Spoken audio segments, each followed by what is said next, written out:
When I first heard Queensrÿche, it was about 2 years ago. I was very impressed. It was so different. Just putting the album on right from the beginning, it was a different sound. And I was really thrilled by that.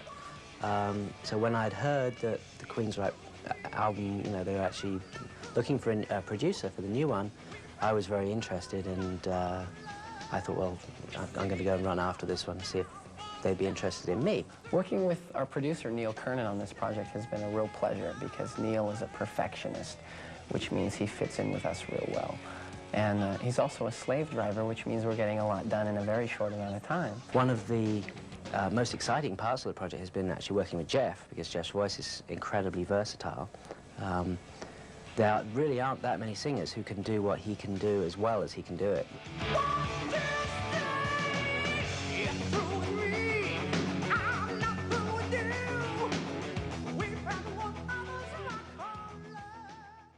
The way that we got the drum sound on this record was we were looking for an extremely live and aggressive sound. So we spent about 2 weeks in the Seattle area looking for the right room, which we finally found in terms of a huge stone warehouse that it was a business park and everything, so we got that. And we brought up Les Mobile, which is a mobile recording studio. And we spent about 5 days getting the right sounds and doing all the tracks within those 5 days. Accomplished that and moved on to the bass tracks.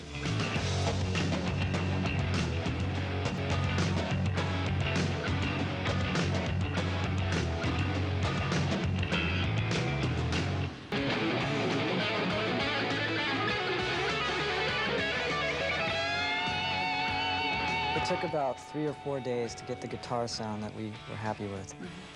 We must have tried at least 15 different speaker and amplifier combinations. We finally ended up using these 2 old Marshall amplifiers that were on the verge of exploding, which gave us the right sound we needed, this edge and tension for the album. Ready? Okay. Jeff Tate and Christy Garmel, welcome back to the Northwest. It's been a while, been about a year and a half since you were here. You're here in February of '85 and freezing cold and wet snow, and you had a cold. Yeah, I was very sick. How you guys feeling today? Great. It's summer. How's the tour going? It's going great. So far, we're 2.5 weeks into the shows, and working with AC/DC has been great. They're really nice people. They've been very accommodating to us, helping to make us have a really enjoyable tour. We've kind of worked it out this time, so we're touring during the summer months, which on the last tour we were coming through, and it was, you know, a lot of the dates we did were during the winter. So it's much more enjoyable to be touring with weather like this. It really puts you in a good mood, you know. Been selling out on this tour? Yeah, almost every show's been sold. And the word is that 50% of that draw is for Queensrÿche. It's a good word. Do you feel those audiences out there? Yeah, we see a lot more people wearing Queensryche shirts and holding up banners than we did last time, so that means we're making headway, you know, gaining audience as we go along. Beginning to take America by storm, as Chris put it last year. Yes, that's it. The new album, tell us a little about that. Well, it's titled Rage for Order. We spent 2.5 months recording it. We recorded it between 3 different locations. We started the drum tracks and the bass tracks in a warehouse within 5 minutes of where we live in Bellevue. So that was really convenient. And we had a mobile remote sound truck that came up from Los Angeles to do that. So we were very pleased with that. We went to Canada, to Vancouver Mushroom Studios, to do all the guitar overdubs and the majority of the vocal things and keyboard work. And then we went to Yamaha Studios, which is in Los Angeles, Glendale actually. And it's their research and development facility for Yamaha. So that was very nice because we had access to all these new Yamaha, you know, effects gear that was just coming out, and it was great. They had a solid-state logic computerized mixing board that made the mixes very precise, and so it was a real well-organized project, and the record's been out now 6 weeks. We were in, you know, got into the top 50 so far within 4 weeks of it being out. So we got a new video as well. It's called Gonna Get Close to You. It's the second single of the album. We recorded that in Los Angeles right before we started the tour just a couple of weeks ago. And it should be out next week on native TV and a lot of the other video stations are going to start to play. So we're really excited about that. Still on EMI Records. Is there any bonus tracks on the CD? I think we're going to put one extra track on, which is Prophecy, which is one of the songs we wrote a couple years ago. Didn't quite make it on the Morning album, and didn't quite make it on the Rage for Order album either. But everybody keeps requesting to hear it, so we decided to put it on the CD. It's also coming out in a movie from October, and it's called Trick or Treat. Trick or Treat? And going to be on the soundtrack? What's next after this leg of the tour with AC/DC? We hook up with Ozzy Osbourne the 5th of September. Yeah, September. And I think we have 5 weeks with him.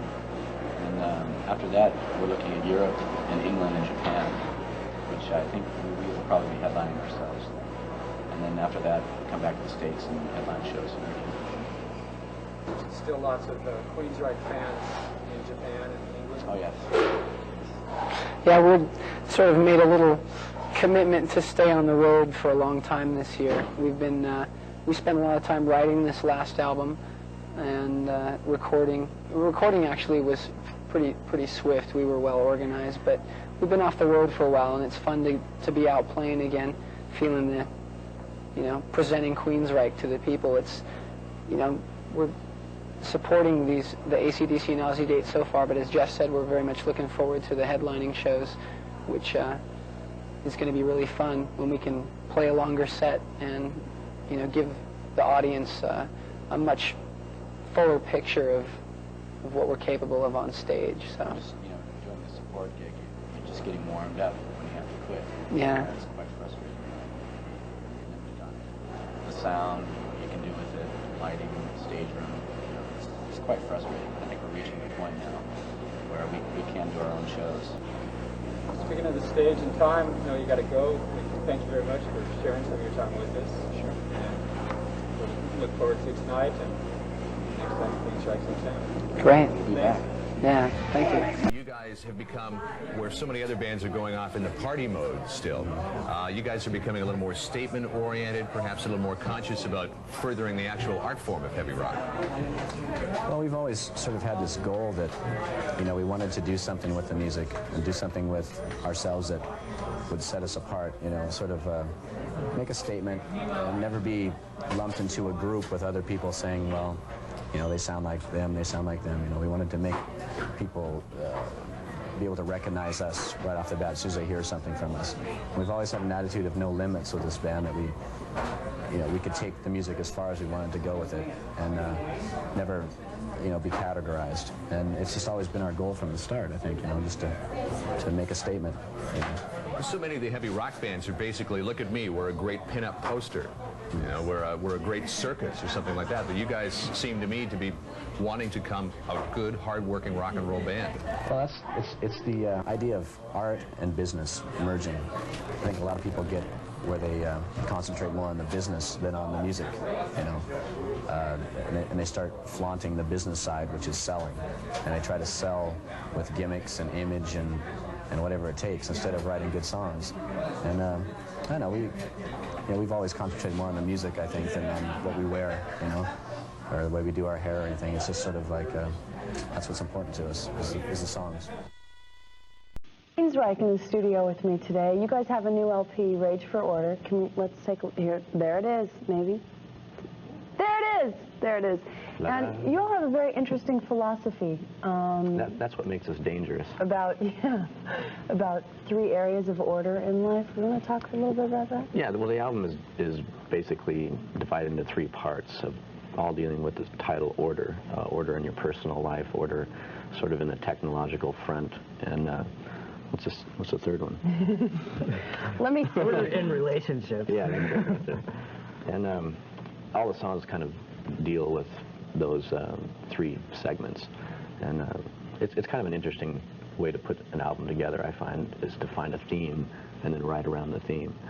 it makes for a good album. It makes for a lot of diversity in the album. Is this a sort of a life philosophy too, or just a means of, you know, putting down, you know, songs? No, it's sort of like, you know, something we like to follow, you know, sort of just our personal ideas on how to live. Right. That we try to enforce on other people. Yeah, they're acceptable. Yeah, but, okay, so the image that we all have, I think, of heavy metal is not so rigid, you know, it's more like a sort of a free... A good time. Yeah, a good time. Mm-hmm. And I mean, that seems like a contradiction. Do you feel like this helps you more in your work? Do you feel like it's a contradiction? Well, in a sense, it's sort of the image that the whole genre puts off, that it's a party, a rolling party, which it is. But there's a lot of discipline that goes into it. I mean, it's very difficult to party all the time and do it well. Not for Right.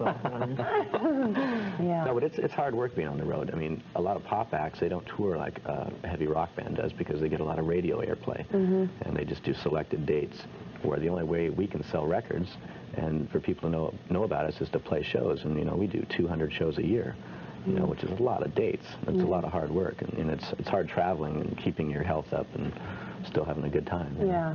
You're heading out again in the United States, doing some more dates? And actually, we finish up here in New York. This is, we started in July, and it's been a long time.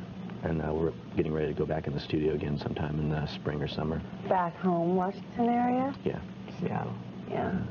But you're going to the Middle East sometime? Middle East? No way. I'm getting out of line here, Jen. Maybe you meant the Mideast. That'd be new. Here we are in this Mideast. We could go of the play in country. Lebanon or something like that. Yeah, Ayatollah loves rock and roll. Well, good luck with Rage for Order. Okay. And we're looking forward to hearing the new album. We are too. We Coming can't out. wait to start working. Actually, I should mention that we're playing L'Amour's East this weekend, the 20th. That's where I got Middle East. And Yeah. Far East. Far East. The Far East. In Long shows. Island. Long Island That's is the Far 21st. East. The 21st. This coming weekend. Yes. Well, good luck. Thanks a lot for stopping by. You bet. Guys. Over the last couple of years, one of my absolutely favourite new bands are Queensryche, and I'm lucky enough to have in the studio with me today Chris Tagala and Jeff Tate from Queensryche. Hi, Mick. How you doing, boys? Glad to be here. Now, I've just called you one of my favourite new bands. A lot of people have been saying that. I've heard Steve Harris of Iron Maiden say that. I've heard Ronnie Dio say that. I've heard Gene Simmons of Kiss say that. How do you account for all this praise you're getting from all these different people, me included? Well, we've toured We with haven't. them. Paid them vast amounts of money to say good things about us. No, not really. Well, what is it then? What's the secret? What's this appeal? Everybody seems to love the band. Everybody keeps saying you're the new thing. It's going to really happen. Why? Well, that's hard to answer, really, you know, because we don't see ourselves in the same way, I guess. Oh, you're being far too No, modest. really, it's difficult to answer something like that. So I'll let Chris answer that. Thanks, Jeff. Jeff has, I think we're very flattered to hear things like that. Yeah. We've had, I think, the chance to tour with all those acts, and we learned a lot. That's right. From playing. And you shows had with actually them. toured with Kiss, played with Maiden, Dio. Yeah. But before that, you were really on the local circuit, weren't you, in Seattle, I think? Actually, no, we've never played live before. Really? You went Until straight that onto tour. one of these massive tours? Well, it wasn't a massive tour. I think the first show we played was, what, 4,000 people, something like that. God. So we were very scared. So you had to, Shaking in our boots. so you had to learn fast. Yeah, luckily the band we were playing with, a band called Zebra, they had quite a stage setup. Right. We didn't have very much room to be on the stage, so we didn't have to move around a lot. So we just had to stand there and play, which was good for us. You know? Yeah. All right, so, who would you say your biggest musical influences were, if you had to name a couple like that? Oh, Tom Jones, Anybody else? Engelbert Humperdinck. Is that One because of my you... all-time favorites. Why, because they're big crooners? Is that how you see yourself, Jeff, as a big crooner? No, because I guess they're 40 years old and they look good. All right, enough of this. Look, we're going to see what Queensryche are really like. This is Queensryche and Queen of the Reich. Two of your videos in the past, we've often shown Queensryche videos. It's quite obvious to me that you're quite what I'd call an image-conscious band. How important is it for a new band to have, you know, the right image, would you say? Well, I think a lot of bands tend to concentrate on that a lot. Some do more than their music, you know. I think we've sort of taken the opposite approach and began by really trying to write good songs. You know. I think, though, as time goes on and, you know, we get more money to invest into our show, we, you know, our music's, we try and write it with lots of mental visuals, you know, very atmospheric. So I think the presentation with, I think what we're wearing, and as well as the visual stage presentation, is going to become more elaborate as time goes on. All right, now getting back to the music, you've got a brand new album which is just about to come out. It's called Rage for Order. Now, a friend, I haven't heard the new album yet, I must confess, but a friend of mine told me he heard some of it and he described it as total melodic noise. Now, how do you explain that? What does that mean? Well, that's his idea of it. Well, he told me that it was a very complex piece of music. Would you go along with that? Well, the album deals with quite a few different approaches to the title, Rage for Order. Right. Order in personal life, order in the world, you know, that kind of thing. It's definitely an album I think you have to listen to a few times to really catch the drift of it. All right, we'll talk some more about that in a minute. Let's have a look more at some more Queensryche now, and this is The Warning. The Warning, Queensryche. Chris, Jeff, now, Mick. Hi. How come we haven't got a brand new Queensryche video we can show today? That's what I want to know. Well, actually, we're leaving very soon back to the States, and we'll be making a video for, I don't know if we've decided quite yet what track we're doing it for. It's either going to be Walk in the Shadows, which is our first single in the States, or Gonna Get Close to You, which is a cover version of a Del Bello song that we did. Either one of those two, which we'll be making very soon, so we've kind of been against the wall since we got out of the studio. Against the wall. Since we... That was bad, sorry. Since we got out of the studio, you know, working, Jeff and I doing publicity and things, so soon. Well, as soon as you get the video, let's have it on the show. Well, thank you very much for coming in the studio, guys. Chris DeGarma and Jeff Tate from Queensryche. Now, the last time we saw you was just a few months ago, and you had what, for me, is probably one of the hard rock albums of the year about to be released, Rage for Order. What have the band been up to since the album came out? Touring. Yeah. Mostly in America, though. Yes. Yeah, we started off with AC/DC in the southern United States, and we worked 5.5 weeks with AC/DC, and then we had a long break of 3 days before we jumped onto the Ozzy Osbourne tour, which lasted 5.5 weeks as well. And then we did headline shows. You seem to do a lot of these support slots. I mean, I've seen you supporting Iron Maiden, I've seen you supporting Bon Jovi now, Dio. You've just mentioned AC/DC, Ozzy Osbourne. When do you think you yourselves are actually going to pluck up the courage and go out there on your own? Well, we did about 2.5 weeks of headlining shows in the States, and we had a real elaborate, you know, stage setup, 2 48-foot semis full of gear. And I think as far as headlining in Europe, it costs a bit more to organize, you know, and fly our things over here and whatnot. So we're aiming for that in the very near future, but we're just patient to, you know, the tours we've been on have been really good exposure for us, and we're in it for the long haul.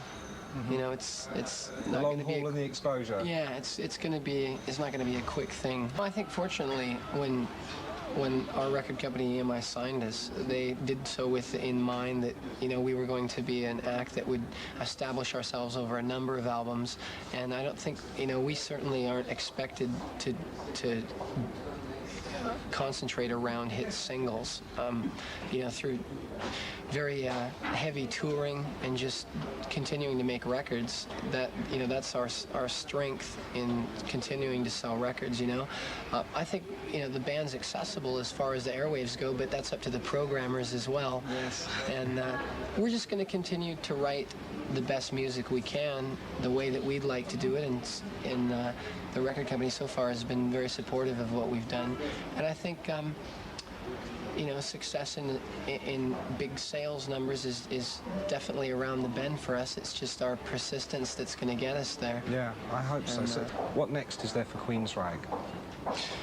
Well, Michael, would you like to handle that question? I think we have some things to reassess when we get back home, and we've been writing riffs on the road and getting ready to write the next album. Yeah, we've been very much focused in that direction, concentrating on that, and we have some, our management situation is in the process of changing, so we're working on that. All right, now, before I let you go, guys, I've got a couple of off-the-wall questions, as we call them. First is a did you know. Now, did you know, here's a did you know question for you, that we have a famous horror writer in England called Sean Hudson, who has appeared on this show. Apart from being a horror writer, he's a huge rock and roll fan. In fact, he's such a fan that he litters his horrific books with quotes from Queensryche songs, Dio songs, Iron Maiden songs. In fact, his new book begins with a quote from one of the Queensryche songs, "Beware of night, for we all know he's loose again." Now, did you know that? This is news to us. No? We're flattered. That's great. Sounds like it'll be a good book. Does he sell a lot of books? He sells an awful lot of books, yeah. OK, now, you've hinted that you may be coming back for some headline shows in Britain and Europe. Can you be a bit more specific? Do you know when we will finally see the Queensryche hit the road in Britain and Europe on their own, headlining, album out, full throttle? Probably a safer answer would be after the next album. We're already writing stuff, so that's... Well, listen, Michael Wilton, Chris DeGarmo, I wish you lots of luck with your next album, and I hope to see you playing over here very soon. Thank you very much.